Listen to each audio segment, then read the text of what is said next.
camera bag, you can have this inside your backpack.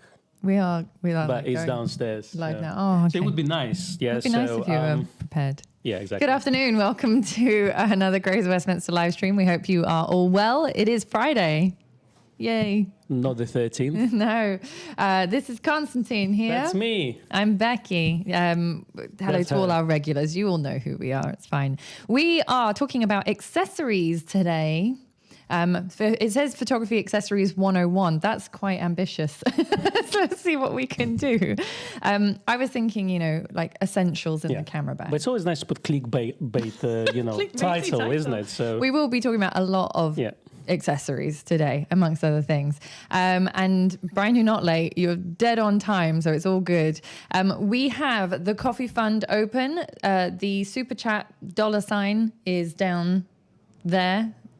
Yes, I'm pointing in the right direction.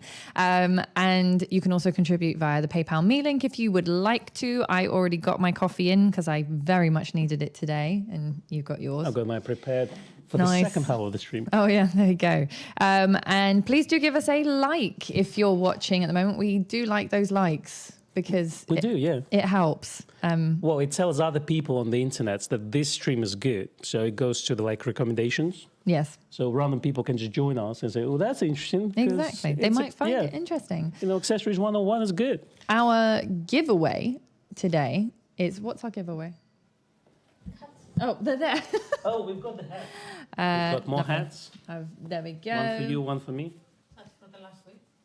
Okay, so we've got one for last week, one for this week. So if you would like to win, then you just need to say, I would like to win in the comments. If you comment in the comments, we will draw the prize for that one next week. Today, we're going to draw the comments for last week's video. It's so that all of those who can't watch live actually get a chance to enter the giveaway. Basically. Is there going to be two people again, like last time? Yeah. Every week now, so that two people. It's just everybody gets a chance to win. Okay. Oh, you mean two people commenting? Yeah. Hopefully not. Hopefully everyone's followed the instructions in the giveaway. So that's those. And yes, I know a couple of you have already won the hats. Nikon very kindlessly, is that kindlessly? Kindly. If you comment in the comments, kindlessly, we will. You need a coffee, Mm-hmm. Okay. So Nikon kindly sent us these baseball caps, which is why we're giving them away. It's very, very good thing to have. Now, there was one other thing that I wanted to say, and I've forgotten what it was. So good. I came a little bit prepared for today. I actually brought my camera bag. Mm-hmm. And I had lunch. You had lunch? Yeah. This is my camera bag. Oh, it's a nice camera bag, isn't it? Look at her. This is a Billingham 35 backpack. Did you want us to just hear it again? Yeah. So that I can... She just wants to hear me talking. So this is a Billingham 35. We do actually stock Billingham bags, amongst other bags. We stock Think Tank, Billingham. You name it. You name it, we stock it. No, that's not true. Hawks Mill, which are beautiful bags as well. And we also stock, or are about to stock... Think Tank? How about that? Think Tank. Peak Design? Peak Design. Yes. Yeah, we haven't actually gotten our first stock of Peak Design in yet. That's going to be in a couple of weeks' time. But anyway, I'm a Billingham lover, so... in here, I have some of my essential accessories and a few extra bits and pieces thrown in. Mm-hmm. You didn't bring one, so... It's downstairs. It's downstairs, so never mind. I also brought a camera because some of these accessories, I'm going to demonstrate how to use them. It's good, isn't it? But I would like to know from you, the viewers, what is in that coffee? Michael's asking, what's in that coffee? Well... So you guess what's in her coffee and put it in the comments below. Yeah. Yes, it is an expensive bag, Roy, but you know what? I like them. You've got to treat yourself every now and then. Exactly. Not your kids, just yourself. Exactly.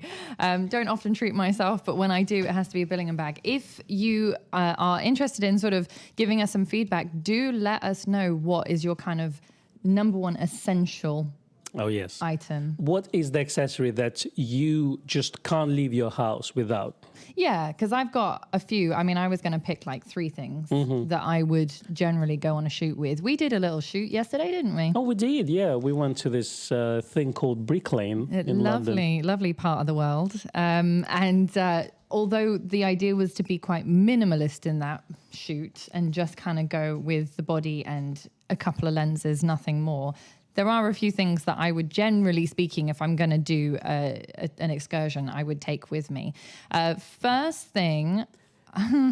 First thing is a camera, and second one is a lens. Camera, second one's a lens, third one's a memory card. And a battery. So that's top 4. And a camera bag. John said, wow, that's small. Please do not show the wife. My bag is somewhat bigger.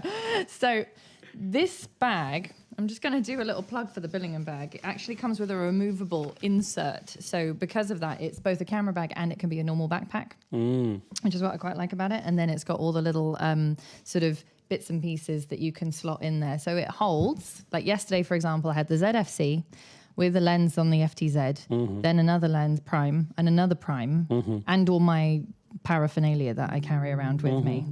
And then I got a smaller Billingham bag, which is the digital. It's the Hadley Digital, you know, the little one? Yes, I've got the Pro. I got Hadley Pro. Which is quite a nice big bag. So it's a larger version of the digital. Yes. Okay.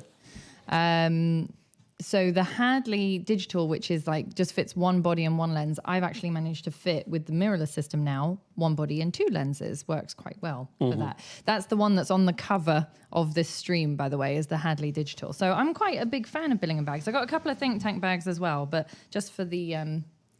I don't know. I think that the kind of made in England Billingham... That's true. Everything's handmade, everything. Because you can't have too many bags in your life, isn't it, Becky? You definitely can't have too many camera bags, believe me. Different bags for everything. It's expensive once. It will last forever. That's the other thing. With Billingham bags, they are expensive, but as Foteini points out, they last. They last and last, and you can get little bits replaced by Billingham because everything is handmade. They still service all their bags. I know people that have had their bags for 30 years. I know people who've had their bags for longer than I've been alive. So, although this wasn't a Billingham bag stream necessarily, I would definitely advocate them. I think it's wonderful. I think I'll buy just Hermes Birkin. Birkin. You just buy them once, you know. It's only 16.5 grand. Hermes. Hermes. Yeah, exactly. Hermes. Very nice. So Colin says I use a Tesco bag. Tesco bag is the best, especially if you don't have a rain cover and you have a lens. Yes. And you just wrap it around the lens, make a hole, put some rubber band around it, and that's it. You don't have to pay £100 for the rain cover. Yeah, exactly. So now we're getting quite a few very valid accessories. Well, while you're looking at that, let me tell you what I have. So I have a Billingham Hartley Pro. I have Peak Design, their backpack. That's the only one I've seen you use in the field. Yeah, so that one I use most of the time. Now I have Think Tank bag, the airport roller one / backpack. Backpack is takeoff, isn't it? Takeoff. So, and I use that when I have to carry my studio lights with me. So, because that's quite useful. You can have your normal, let's say, Peak Design backpack, and then you can have a rolling case with you. So I've got this, but for day-to-day stuff, I use the Osprey backpack, and I have the little insert inside it for my photography equipment. So, because then you can take it in and out, and then you can have all the rest of the things, your normal kind of daily carry-on, you know, in there. So that's what I use. Yeah, exactly. I do think that sometimes having a very, like Roy says that his bags are all really beaten up so that no one will steal them. I do think having a normal camera bag and then having an insert is quite a useful thing. So that takes me to my first accessory, which I take with me everywhere, which is a wrap. This is actually, believe it or not, a Nikon 1 camera wrap. Wow. Which I bought. At least they've done something right with this. Okay, yeah. At least one thing. And the reason that I like this is because if I am not going to take a camera bag, which is padded, then I will put my camera and my lens in there, and then I'll just wrap it up, and then it won't get scratched. That's not actually how you wrap it. Nice. You see? And then it kind of makes it this nice little package. The button goes in like that. So I will take a camera wrap. Those lens pouches are very useful. The thing that I find a bit bizarre is the, you know, like the pro lenses, 2470, 14-24-70. Yes. They come in those fairly rugged and heavy duty neoprene. I don't know what they're nicely made. Yeah, they are. But put that inside your camera bag. That's takes up true. An awful lot of space. So that's why I go for a wrap with that. I like the suggestion. I mean, the obvious ones are obviously memory card, spare battery. Memory card holder. Memory card holder, yeah. Think Tank do some good memory card holders, actually. Yeah, and they also do nice pouches for the batteries as well. Yeah. So I normally have like a pouch that can hold 4 ENL15 batteries. Yeah, exactly. batteries, just because I saw a few comments right at the beginning of the stream. People were saying like spare battery, but you can't get them. I read an article last week which said something about the fact that the lithium shortage is due to the amount of electric cars being made and the priority of lithium being put towards that. I mean, as I say, it was an article. It wasn't a camera specific article. It was just something that I kind of meant to look into that, and I think we talked about it last stream, but then a bunch of other Z9 related news came out, so I decided to leave it for a dry week. Yes, fair enough. Could be this week. But it could be this week. Yeah. Yeah, but so that's one of the reasons why we're struggling with spare batteries, but yes, it is a constant pain, particularly if you've got a camera which takes a very small battery. That's true. An ENL 25, for example, very, very difficult to get hold of at the moment. So spare battery is an obvious one. Memory cards are an obvious one. Now, Roy says color checker passport, as did someone else. Kevin also said color checker passport, number one accessory. I don't have one. You say it's a difficult one because obviously color checker passport is an essential tool for professional photographers, especially where color reproduction is very important. So the client literally says, I need this color reproduction. Fashion as well. If you're photographing clothes, you want to make sure that the color reproduction is the same. But I guess it's not that useful for just kind of general photography if you're not professional, because it requires additional knowledge of actually how to use the thing and how to create profiles in the Lightroom or some other software. So I would say for entry-level user, that's quite a stepping stone just to get there. But for professionals who know how to use it and they've done already their homework, it is fantastic. Yeah, for commercial work, this is definitely an essential accessory, I would say. Yeah, so that's not something I brought today, but thank you very much for that feedback. I think that's great. Ian made a really good point. He says, my 2 camera bags also have an Apple AirTag concealed in their linings just in case the unthinkable happens. Now, that's a really good idea. I have one for my keys. I've got tile. Yeah, I've got a tile as well. I have a couple of them for like car keys and for my luggage. But actually having one sort of sealed up into your camera bag, I think is a fantastic idea because yes, sometimes you go to places where maybe you for 1 second don't think you put your camera bag down and then the unthinkable happens. So I think that's a great tip. I've got one on Tilly. Have you? Oh yes, you do. I've got a GPS tracker. Yeah, when we go for a walk, sometimes on if her she collar, wanders around, just in case she disappears. The funny thing is, people say like, "What is that?" and they think it's a zapper. Oh gosh! I was like, how dare you? Yeah, exactly. So no, her recall is just sometimes she goes hunting things, and and then you can't find her. And then I just have to run after her and say, "Phantom," Yeah, and then she doesn't listen. No. Johan says a small first aid kit when going on long hikes. That's really good. These are not photography related things necessarily, but I think that they're actually fantastic. Well, yeah, bottle of water as well, or water bladder as they call it, that one that goes inside the backpack. Yeah, exactly. Yeah, actually, someone recommends Shimoda backpacks, and those are really good backpacks for hiking and just all weather condition backpacks. Nice. A few people are saying, suggesting different bags like Low Pro, for example, Mindshift gear. Mindshift and Think Tank are sister companies. So Mindshift are kind of the outdoorsy style ones, and then Think Tank are the sort of more, I would say, streets and metro. I think, to be honest with you, is, in terms of camera bags, because they're all so different that they all fit different people. Yes. There's no really a brand loyalty is there. Just get the backpack that you like. That's why I have several brands of bags, and next bag I'll buy, I won't base it on the brand name or anything like this. No. It's genuinely for what does it fit the purpose I'm buying it for. That's all. Exactly. I mean, there are some brands like Peak, for example, where all of the accessories work with all of the different bits and pieces. So it's quite nice to have everything in that brand. But at the same time, I like Billingham, but the accessories aren't interchangeable with Billingham necessarily. It's not kind of how they work. I mean, they are and they aren't, if you see what I mean. Yeah, Billingham is my kind of posh outfit, when I want to look the part. Yes. But that's what I used when I went to the Open. Exactly. So, it was going to fit nicely with a polo shirt, some Ralph Lauren or something. Yes. But, like something like Peak Design, it's very practical. Again, Think Tank bags, the airport range is fantastic because obviously they designed around the carry-on kind of size luggage and all that. Which is very helpful if you travel a lot. Exactly. And then, the takeoff bag, what I like about it, because it's a roller case as well as backpack. And while I kind of use roller case most of the time, if you ever need to lift it, it's there. So it's just nice to have those options. I actually have a Samsonite luggage, which is that as well. And it very much, I bought it because I wanted a luggage which had backpack straps just in case I needed to put it on my back.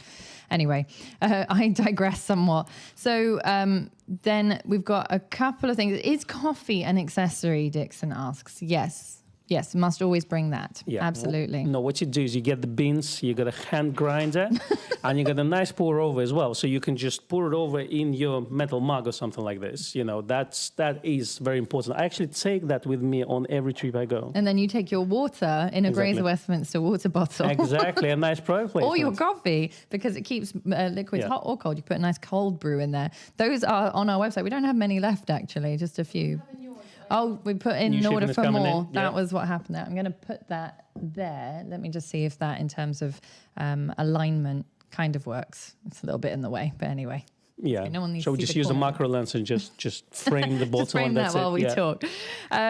So Greg and a couple of other people said lens cleaning wipes and recommended. So Greg and Roy recommended different brands. Greg said Hoodman, Roy said Zeiss. We use the Cura ones, which are Cura. Those are the ones that Nikon use in their glass factory in Japan, and they're made in Japan. But yes, some kind of a lens cleaner is definitely worth having, particularly if you're out in the field, as it were. Liam makes a really good point, a power bank with mirrorless cameras. Oh, that's useful. Absolutely. Because you can't charge your DSLR while you're going, but you can with the Z cameras just use a power bank and a USB-C cable. Yeah, the advice there is actually get the power bank. Obviously, you can get the large ones, but they're quite heavy as well. Yeah. So it's just finding this right balance where, let's say, it's enough to charge your camera as well as your phone and maybe a tablet. So, but at the same time, it's being fairly small and light. So, you know, you can even get power banks nowadays that have a solar battery thing. That's so cool. Yeah, so probably not as useful for England, but let's say if you're somewhere in Australia or United States, probably quite good. Where it's actually sunny. Yeah. Or in Europe, actually. Oh, yeah. A lot of parts of Europe. Would be nice, agreed, yeah. And Philip says that Lowepro also have hand wipes and have hand wipes for sticky hands and things like that. They think of everything. Yeah, or you could just buy hand wipes. You could also buy just generic hand wipes. Did we actually thank everyone for their wonderful donations? I'm going to do that now. Do that? Yeah, so I must thank Ian and DoubleClick and Terry and Jeremy and David, which is Dixon. All of you, thank you very, very much for the contribution to the Coffee Fund. It is massively appreciated. Some money for the most important accessory of them all, he said. Which one, money? The coffee. Oh, the coffee, it's the most important accessory of them all. And you can't have enough, you know, just hand grinders as well. So, you know. Yeah. I remember when you got that bespoke hand grinder and you used to sit there just... That would take me 10 minutes to grind 30 grams of coffee. And that's what you're paying £20 for. Dedication. If then you order one from Scotland, there's a company called, I forgot the name. I'll put it in the link below somewhere one day. Comment. But this guy makes proper machine-engineered hand grinders, and then the 30 grams will take you less than 1 minute. Amazing. So Gordon asked which power bank. Now, actually, quite a few people are commenting on the ones that they find successful. Anchor, Small Rig. Even Sony do a power bank, which is quite heavy. They're famous for their power banks and consoles. They don't do anything else. QD television cards, sets, I think, as well. Yeah. But so that's a few suggestions for you. Kevin points out that John's wife is the most useful accessory because, of course, she carries everything, poor thing. But it's an exclusive limited edition, though. That's the problem. Yes, you can only one. She's very unique. Yeah. And Richard says, or a DSLR, or leave the power bank at home. Yeah, so DSLRs obviously are less power hungry. That is one thing that is their advantage. But they are quite a bit heavier, depending on what your setup is, usually. So I think it's... You know, it's a bit of a toss-up. Yeah, it's always a little dense, isn't it? Like the weight, the size, like how many things I want to get, especially if you go for a big trip. Yeah. And you're going to think, well, shall I take all 10 lenses with me or shall I just take one or two, you know? Yeah, exactly. And thank you to Leah Carter for your contribution to the Coffee Fund as well. Thank you very, very much also for the most important accessory. So now a few people were mentioning, because we've talked about power banks and bags. So a few people were mentioning filters. Now, I will always take some kind of a filter with me. It might just be a normal protective filter, and we did a whole live stream on filters. I think it's the most essential one because the rest is kind of there specific for the work you do. Yeah. but just a clear one, especially when you are outside on location.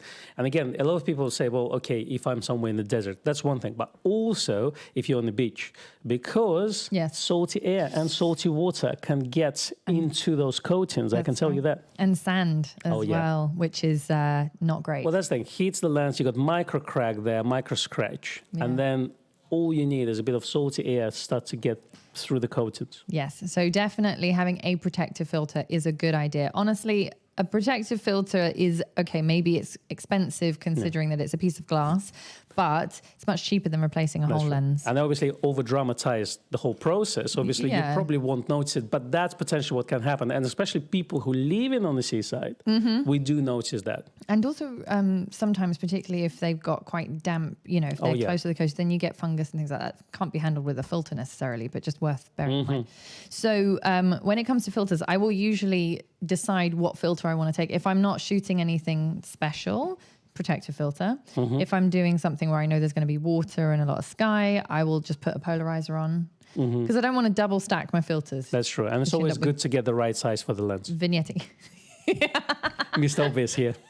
Thank you. Yes, but you may say Mr. Obvious, but you remember what happened in Whitstable. Oh, yeah. I brought a polarizer. I brought my polarizer and then realized that it was a 77mm and the lens that I had with me was an 82mm. So that was fun. Know your lenses. Absolutely useless. Well, in your defense, we were testing those lenses, so that wasn't your it's lens. not my personal lens, no. I was led into this false sense of security because I think it's the 20mm is a 77. Or is it the 24? One of them is a 77, and I thought it was the same anyway. I normally remove the lens cap and just check what's at the back of it. Actually look at what the diameter but normally is. on the back of the lens cap, it says like the number. Yes. And that's the right one. And actually somewhere on the lens as well, if you turn it around. Yeah. Normally it's like somewhere like next to close to the rear of the lens. Yes, exactly. So there is a way to tell what the correct size filter is if you actually pay attention before you leave the house and you aren't trying to do like 16,000 things before. I think Becky's going to get another T-shirt next to the one I shoot JPEGs. I shoot RAW when I have to. I'm still working on that T-shirt. I know lenses when I have to. I know lens diameters when I have to. So I will usually go polarizer or neutral color, depending on which way I want to go, just because what happens when you double stack filters, which you may have noticed if you're a very experienced photographer, is that you will end up with vignetting. So you get these kind of like darker shaded corners because the filters start to kind of appear at the edges. Oh yeah, get the skinny filters for wide angle lenses. Super slim. The other thing that I quite like is an ND filter. Neutral density filters, again, we've done streams on this before, but are very useful if you're planning to shoot at slower shutter speeds in bright sunlight, for example. Yeah, so that's landscape approach. And then if you're doing portraiture, get maybe 1 or 2 stop filter, and that would allow you to basically to shoot with wide apertures portraiture on the bright sunny days. Yes, exactly. And the other one that I quite like, which I do bring occasionally, is my infrared filter, because I don't have a dedicated infrared converted camera. And actually the infrared filter works really well on Z cameras because you don't need to do any focus compensation or exposure compensation. All right. Camera works it out for you. That's good. Same with most of the modern DSLRs as well. So if I want to kind of mix it up a bit, if I'm going to do landscape photography, for example, in a place where I've gone every weekend, we've got some walks that we do quite regularly, then I will always just take a kind of fancy filter with me just to mix it up a bit. Yeah, and then you can get variable ND filter, which basically does it all. I'm prepared.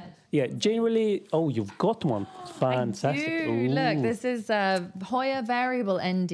It's a 52, okay. It is a 52, I picked the smallest size. Because I thought, you're rich, because if it would be 77, it's like, it costs a fortune. Like £300. Yeah.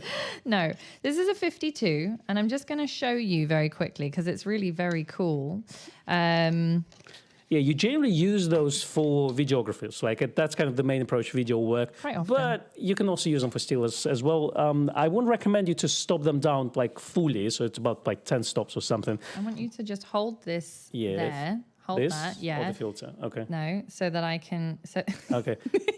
It's very uncoordinated. Hold okay, here still. we go. All right, do you see that filter? Ooh, look at that. So that's what happens with the variable ND. You can get up to, I think this one gets up to about 6 stops, roughly. So yeah, the idea is you don't want to close it fully, so to 6 stops, because you start to get certain artifacts like a color shift and all that. So, but something like around 5.5 stops is pretty much usable. Yeah, so that is a useful thing to have. Now, someone pointed out to me the other day, get the bigger size you can and then just get step-down filters. Yeah, get 82 nowadays. Before we would say 77, but a lot of Nikon lenses are now 82, so go for 82 and then just buy cheap step-down ring. Yeah. Highly frustrating. All my 77mm filters are going to be redundant, I know. But I think that's a good idea. See, Sam said, ooh, yes, I thought it was exciting as well. And I do like that because it's like a bunch of filters in one. So it's more expensive than a single ND filter, but at the same time, you don't have to buy 5 of them. Baxter said ND filters allow for avoiding, HSS with daylight flash. I'm sorry, what does HSS stand for? High sync speed. High speed sync. Oh, okay. I didn't twig the abbreviation, but yes, okay. Allow for avoiding a high-speed sync with daylight flash. Okay, well, that's handy. And someone else said, was it Roy? Said that you could, someone else, and I can't find the comment now, said that you could double up an ND filter. Like you don't have to have an ND and a circular polar because an ND kind of already darkens things a bit. Yeah, yes, you can. Just obviously when you stack them up, make sure you don't get vignetting. So normally on wide angle lenses, it will be more prominent. Yes. Oh, Terry has a Gobi variable ND. Oh, nice. Yes, I like those. Yeah, Dixon said my 77mm filters are future giveaways. Yeah, I'll be giving them away. As long as someone will swap for 82mm for me. And Norm said, don't forget a snack for the sheep. Now, Roy said a penknife or a Leatherman, I think was what it was. Leatherman, Swiss knife, Swiss Army knife. Yeah, it is good if you're on an excursion. I have one that's always attached to my house keys so that no matter what I have a little, what's called a Leatherman attached to your keys? No, it's a Leatherman squirt. It's this big. It has scissors, pliers, knife, and... I like Leathermans. They are quite expensive, but then you buy one, and as long as you don't lose it, it will stay with you probably for your whole life. Yeah, I bought one engraved for my husband about 9 years ago, and we've had it serviced twice, and they replaced the blades and everything like that. Because they give lifetime warranty on that thing, isn't it? You know, we used to stock Leathermans. We did? GOW, yeah, like before we started working here. Oh, I see. I remember. Please do give us a like while you're there, because we've got 172 concurrent views and 81 likes, which is very nice. Hello. And I also have to say, Brian said the new #1 accessory is the GOW water bottle, which he just ordered online. So yes, that is the new #1 accessory to carry with you. Snacks are very important. A few people said snacks, food for the sheep, but snacks, Con will know from going on any photography shoot with me. Yeah. I mean, first of all, Becky gets really moody if she's hungry. So I'm not me when I'm hungry. Yeah. Have a Snickers. So when we say, oh, you guys, you have so much fun, you haven't seen her off the camera. Oh, like She-Hulk. Yeah. Yeah, so snacks are very important, absolutely, without a doubt, or at least plenty of places that you can go and get food. And I just like to eat. And you just like to eat, so it's fine. Keeping the blood sugar up is very, very important for me. Yeah, get your electrolytes. Now, Nick Can says, have filters on each of my lenses up to 200mm. Yes. Yeah, generally I would have a clear filter on all of them. So I would shoot without filters probably only in the studio environments. But generally, anyway, I just have a filter on just for peace of mind. As I said, I had my scare once where I bought a lens in Hong Kong and then I came out of the bus and I smashed it. Oh, yeah. And a lot of people say, well, why didn't you have a lens hood? Well, because the Lens H200N version didn't come with a lens hood. Yes, that's right. It didn't. It was an optional extra. JP said it's called hangry. Yes, that's what I was. I was hangry yesterday. It's like food is the #1 priority when we're out. And John points out that the K's, I think it's spelled K-A-S-E, K's filters. They do a 112mm and then step down rings. Okay. I mean, that's a big deal if you want to carry that out, because 112 is going to be like that big. If you do a lot of landscape photography, get your dedicated filter holder system where you can, like Lee filter system. There's a Nisi, there's a bunch of them. So can even do one. Exactly. Yeah. So I would say just look at your budgets and then choose one. Yeah. And then it's always useful to have some gradient filters. It's always used to have like a big stopper, which is 10 stop ND filter, or a little stopper, which is normally about 6 stops or something like this. So those are quite useful and you can stack them up. Yes, exactly. Now, Photo TEQ Limited said, I think I need to come and demo Revering to you guys. Do you know what that is? No, I've seen The Reverend, but that's a movie, yeah. Okay, that's The Revenant even. Is that what you call it? Yeah, that's what it's called. All I remember is Fight with the Bear. Have a look. Oh, it's a filter system. Very variable. Oh, yes, okay. Yes, please. Absolutely. Drop us an email to media@grayswestminster.co.uk and let's have a demonstration. I would love to have a look at those. Thank you, Richard, for your contribution to the Coffee Fund as well, and Michael for your contributions. Very, very much appreciated. Now, Terry brings a point. He says, I need a TC Foteini 3 for my holidays in West Wales next month. Now, what's your feeling on teleconverters? Yeah, we've been asked about that, didn't we, in the comments, and I think under the Cat Sanctuary video. So, yes. My thoughts, basically, you got 3 teleconverters for F-mount, and you got 2 teleconverters for Z-mount. The idea is the shorter the magnification is, so like 1.4, would give you the sharpest image and the fastest autofocus because it only stops it down by 1 stop. Now, on the other end, you get 2 times, so you get 2 times the range, but because you stop down the lenses by 2 stops, you got the softest image and also the slowest autofocus as well. Yes. So generally, what I tell to people who buy an F-mount teleconverter is say, if you can afford both of them, then get 1.4 and 2 times. But if you only want to get one teleconverter, then get 1.7 because it's a sweet spot between the range, the speed of focus, and the image quality. Yeah, and so you got 1.5 stops, but you've still got some of that image quality. Exactly. From my experience, particularly with the Big Cat Sanctuary, because I was using the 70 to 200 S lens, so the Z one, with the 1.4, and I used it with the 2 times. My experience was that the 1.4 was much better. The 2 times was fine. It was useful. I didn't need it that much in that situation, to be honest, because the cats were close enough. Is Z 2 times teleconverter better than F-mount 2 times teleconverter? That would be a good test to do. Yeah. I borrowed Rishi's and I only took it for a few minutes because we don't have a demo of that one. But Roy says, I hate my teleconverter as well. Fair enough. Tell us how you really feel, Roy. But yeah, I mean, I think that it's much handier to have a teleconverter than carrying multiple lenses. So if it will save you some weight and it will save you from buying another lens in a longer range, then definitely worth having. But at the same time, be prepared to lose at least a little bit of quality there. The 1.4 Z converter is fantastic. I had no complaints about that. Yeah, I agree.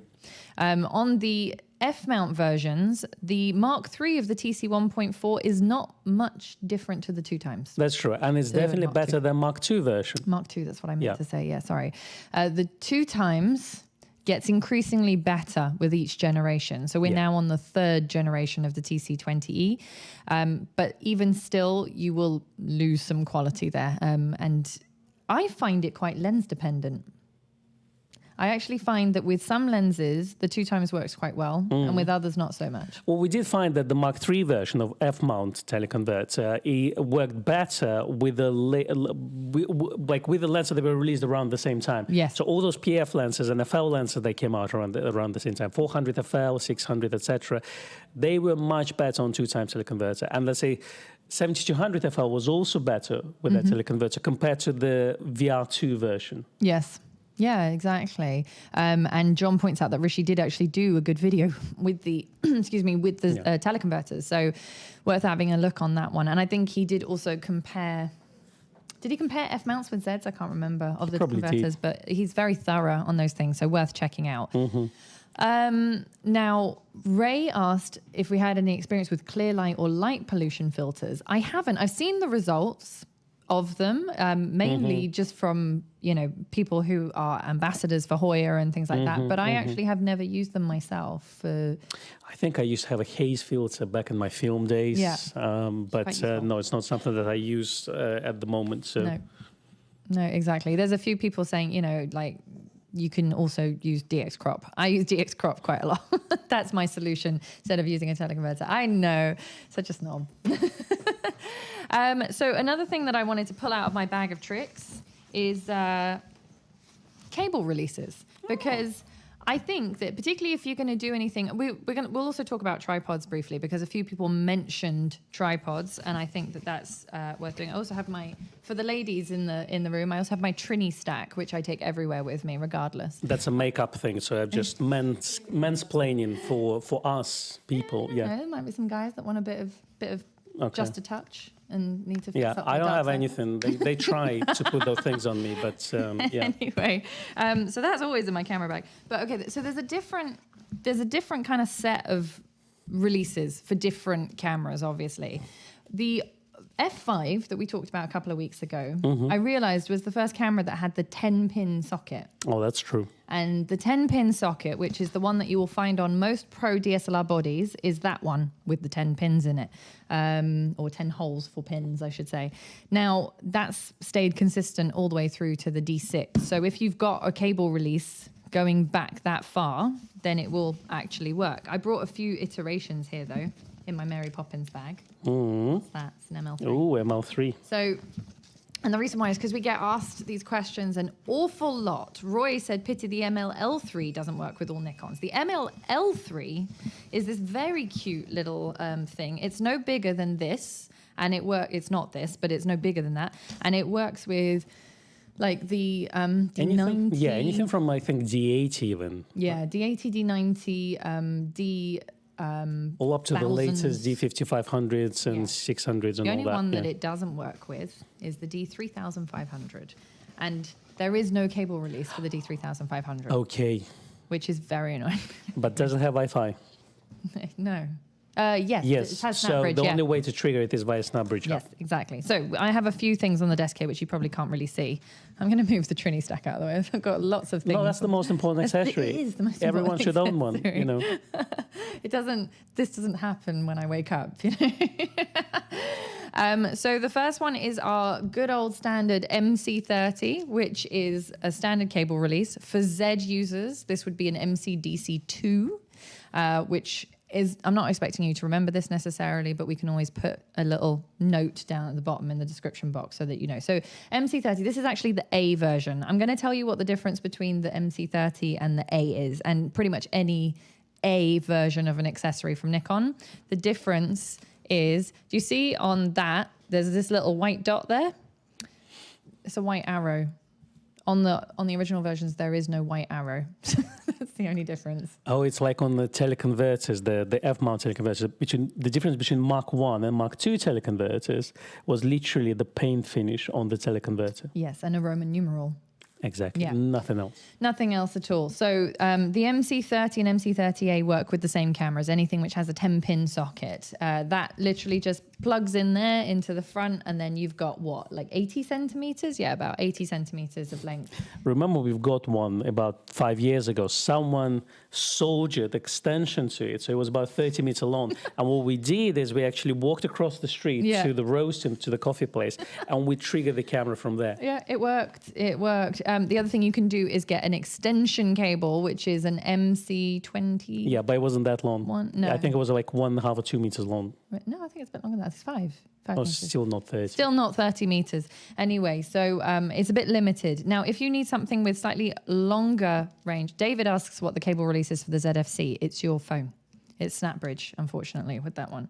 I checked before we came up. Well, the good thing about them is they actually work better compared to the earlier cameras. Yeah. So they tend to connect a lot easier. They do once you've done it once. The next option, which is again old school, I believe it came around the F5 option, is an infrared remote. So this would sit up here on the camera, and then this would plug into your 10-pin socket, and then this would allow you to fire. Yeah, but that's not just your regular remote release, isn't it? It's also got some other functions. It does. You can set it up to trigger when a animal or anything crosses the infrared path. Was it called light trap or something Trigger like trap. this? Yeah, trigger trap. Yeah. Trigger trap. So that can be quite useful. It does have different channels as well, so that if you're shooting with more than one camera, more than one photographer, you don't end up firing each other's cameras. But that was the old school infrared style. They still make the ML3, but now we have something even more sophisticated. It's about £250. It is. Not cheap. Yeah, exactly. So the next one, I brought my own because we don't have them in stock. This Yeah, It's broken now. No. This is the very fetchingly named WR10 kit. Now, Nikon have recently changed this so that you've got either this option, which is the one for the Zs. You might recognize that. Not the ZFC, not the Z50, but the other little cameras. 5, 6, 7, and 50. 5, 6, 7. It doesn't want Not to 50. 50, no. 5, 6, 7, 6272 Zs, and then all of the smaller bodies. Non-10-pin socket, basically. DSLR bodies, yeah, like D750. I bought this when I had the D750, and I bought it with the A10 just to be on the safe side, and then I had a D850, so I was fully vindicated for that choice. And then you basically attach that to make it 10-pin, or you remove it to make it the old style. Now, Nikon have, because they were struggling to produce these parts, now replaced it where you've got this is a receiver, but they don't work. They don't connect to each other. So it's WR11A and WR11B. That's right, exactly. It's very complicated to kind of explain all the different part names, but essentially this is a radio trigger system, so it will work up to roughly about 20 feet. We have actually triggered flashes in the shop and had someone walk down the end of the street opposite and be able to fire with it, because it's radio as opposed to infrared signal. Exactly. Because infrared signal has to be within line of sight, while radio trigger can potentially go through the wall. So I guess unless you have too many concrete walls, but generally it should do a good job. That's right. And Ian points out that the Z50 uses the Bluetooth remote, which I didn't bring up because we don't have one. MLL7? That's right. MLL7, which is a fancier version of the little MLL3, basically. But yes, you're right, Ian. Thank you for reminding me of that.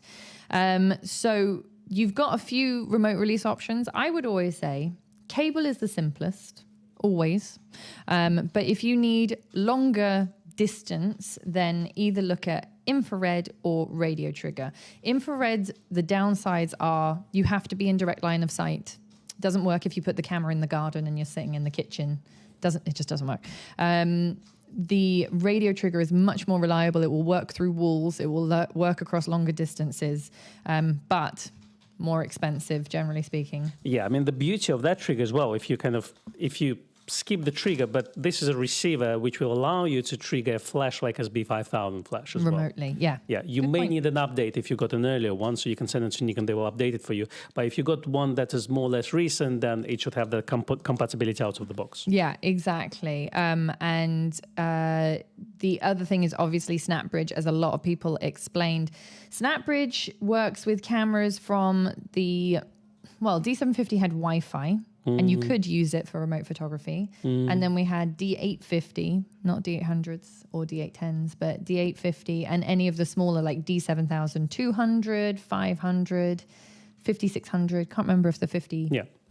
They generally work on a good day if things line up, if the stars line up. So if Mercury is not in retrograde. Exactly. They generally work, but unfortunately I wouldn't rely on them 100%. No, you have to be quite patient. Yeah. Or, as Sam recommends, self-timer. Many a time has self-timer gotten me out of a pinch. Or exposure delay mode. Exactly. Exposure delay mode is my friend. Or exposure delay mode with a timer. Yeah, double Even whammy. better. Exactly. So if the whole purpose in you having a remote release, for the instance that you're trying to use it, is to not get that vibration in the camera. That's true. We're going to talk about tripods a bit later, but generally a lot of people buy a cheap and nasty tripod to start with, and then they say, oh, that's going to be good enough, and then they put the camera on it, and they notice a loss of vibration. Yeah. And then what's the point of having a tripod if everything vibrates? Yeah. So that's where, 10 seconds timer would help. Yeah, for sure. And I tend to use exposure delay mode, like a 3-second delay, so that when I push the button, it gives me a second to step away, and then the camera doesn't actually take the shot for 3 seconds. With mirrorless, you don't have the mirror issue. You just have you pushing the button issue, where you create your own vibration in the camera. So, self-timer, exposure delay, those are the completely free versions of how to remotely trigger your camera, which is great. But as Ian pointed out, SnapBridge and Wi-Fi does hammer the camera battery. Anything which leaves the camera on for any duration or requires sort of constant connectivity. And your phone as well. And your phone, will also generally. I mean, I will say, as a Z6 kind of user, I find that even if I leave the Bluetooth on, like, you know, I have that kind of always, I don't put airplane mode on. No, I do. Yeah, but I've not found it to be a problem for me. It doesn't drain the battery. With the D850, I did find that. D850, I'd have to put airplane mode on because if I left it connected all the time, I'd come back to it after a day and the battery would be dead. So maybe I was using old batteries. Interesting. But yeah.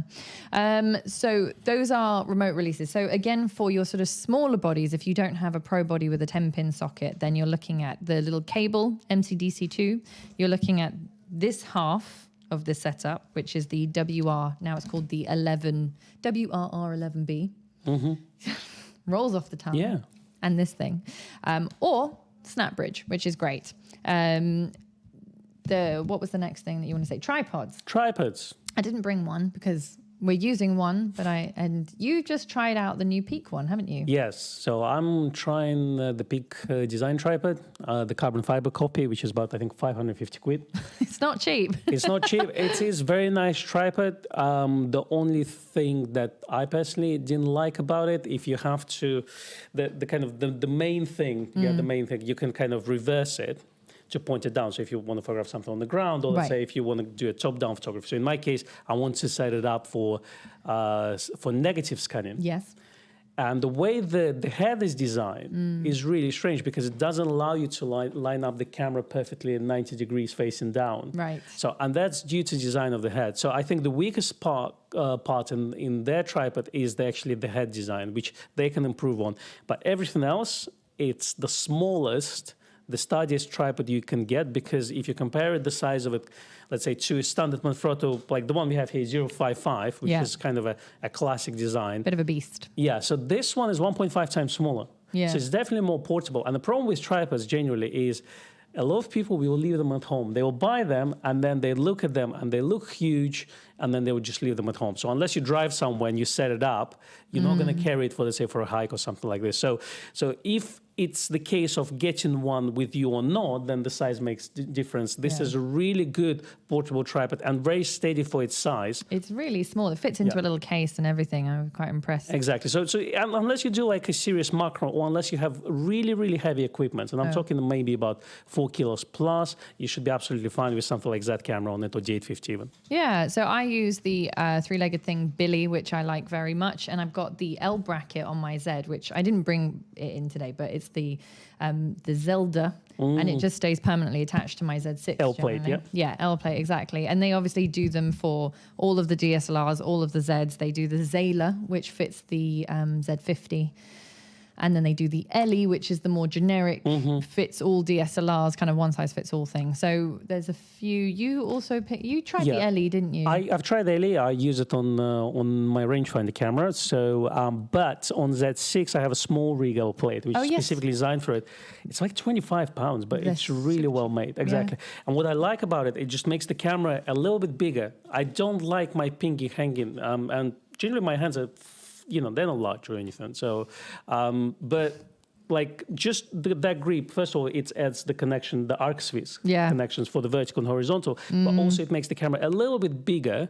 So it feels a little bit better in the hand. Yeah. So I think having a lot of people are I've noticed in the field, will use an L plate regardless. I personally don't have a problem with like my pinky hanging off the bottom of my camera. I don't notice it, but the L plate definitely makes it more sturdy. Well, that's why a lot of people say, well, why do you need Z8 when you have Z7? I think it not only kind of comes from the resolution and specs and things like this, but actually the size of the camera. People want to have slightly bigger camera, not Z9 size, but also a little bit bigger than Z6 and Z7. Yeah, it's funny. A few people were saying like Bembo was one, and then someone said Benro. Bembo? Yeah, Bembo, Benro. There's a there's a Gitzo. There's Manfrotto, obviously. Yeah, Giottos.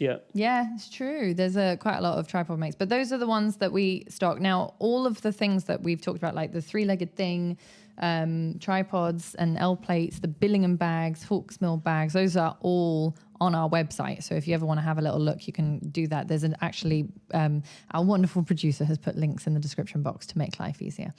Anyway, an L bracket also protects the camera body, Drazen points out. That's true. It's true. It does. It gives you that little bit of extra protection and kind of scratch proofness. So I think between the tripod, the other thing that I like about the three-legged thing tripod is I've got like an iPhone holder for when I need to do video or something like that. Oh, I see. So it's not a three-legged thing holder, but it attaches to one of their little base plates. The Peak Design tripod also has it, and it's inside the main column. Oh, how cute. So yeah, you kind of push the button, comes out, and then you can set it up. I like that.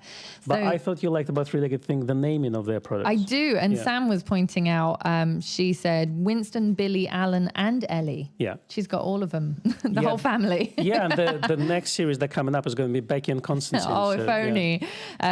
So you've got the Zelda and the Billy. Those are my two companions that I use a lot. And then we also have a Leo in the shop. Mario and Luigi. But I like the names very much, and I like their marketing. And they're also a British company, which I'm all for. I think it's fantastic. It's funny, Terry says, among my collection, I have a Niwa carbon fiber, takes 12 kilos, comes with an Arca plate, works okay, but doesn't come with too many accessories. I think that the nice thing about the Peak one is it kind of comes with all sorts of bits and pieces, as do the three-legged things. They come with extras.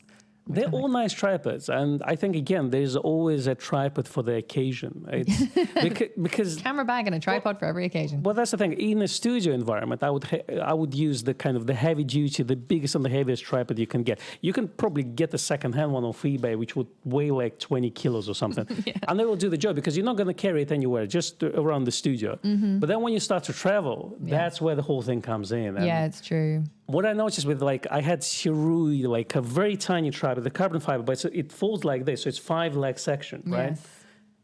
Nice. Yeah. Until you actually set it up. So you're on the mountain somewhere, just photographing this scale, and you put it up, and it's just like the wind goes and it just shakes all over the place, and you have all the weight at the bottom just to keep it steady. But it still vibrates like hell. And in terms of this, it's always a fine balance to get a steadier tripod, but also keep it small and light at the same time. Yes. So, yeah. Yeah, exactly. It's a fine balance, and it is kind of tripods for different purposes. Yeah. Small travel one for when you're carrying light stuff. The horror story is when someone puts a really heavy lens on their tripod, and then the tripod is not actually tested to that weight. Yeah. And they put the tripod on a camera, not on the lens. So then obviously it's all front heavy, and all it takes is a little vibration for that to just go. Woo. That's true. That's true. Yes. Now, in terms of stability, because Paul said, what's better for stability, carbon fiber versus aluminium? The aluminiums are heavier, generally speaking, but the carbon fibers are well tested these days. So I would have said just, the heavier the tripod, the better for stability. But then you just have to bear in mind that you have to carry it around with you. Igor did ask a question. What do you think about a metal hood with a thread? Needs to screw in a lens thread for filters. So having a hood... So the only problem I would see there is some vignetting could be quite an issue. It's generally pain in the neck when you need to put a lens cap on and off as well, because you have to put your fingers in, and if you don't, with the pinch, lens caps is fine. But again, if you have quite big hood where you have to put your hand inside, it becomes a problem. So something like clip-on thing that you can reverse, I think is just a little bit more convenient. Yes, exactly. Garrett said he just found out that the WR-R10 works on the DF. Yes, it does. It has that MCDC style fitting, so it works with this baby. Yeah. But it also has the traditional screw thread. It's got them all. It does. So if you have a film camera which has that thin pin screw head in the shutter, then you can use an old-fashioned way, AR3, which is the same for my FM3A. It's the same for my Pentax. It's like everything is the same. Anyway, lovely stuff. I like that they did that. I have to just do in order to do the competition draw for last week's comments, she left me this whole instruction. Okay. So I have to do that, but I can't multitask while I do that. What do you want to do? Just go through the comments? Go through the comments, please. All right, let's have a look at that. And just see if anyone mentioned anything else of note, because I'm going to have to find it. And you're like, you've not had to do this before. What's the name of the website? Speakerwinner.com. Okay. Thank you. Someone says three-legged thing are named after famous people. The Legends range include Winston. The Punks range is Billy. Also, Ellie is the L bracket. Yeah. That's cool. I didn't know they're famous people.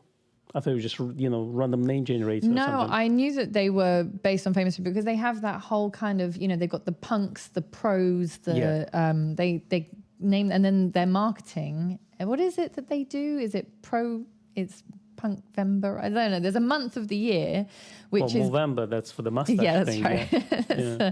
Exactly. No, there is a month of the year where they celebrate and they do all this like really cool marketing with great graphics and stuff like that, which is all kind of twists on. You know, they had those famous album posters that they did, but with a 3-legged thing twist. Okay. You didn't see those? No. Oh, they're very cool. They did like Pink Floyd and a few others. Anyway, I'm feeling mentally challenged here and doing this. Pick a winner.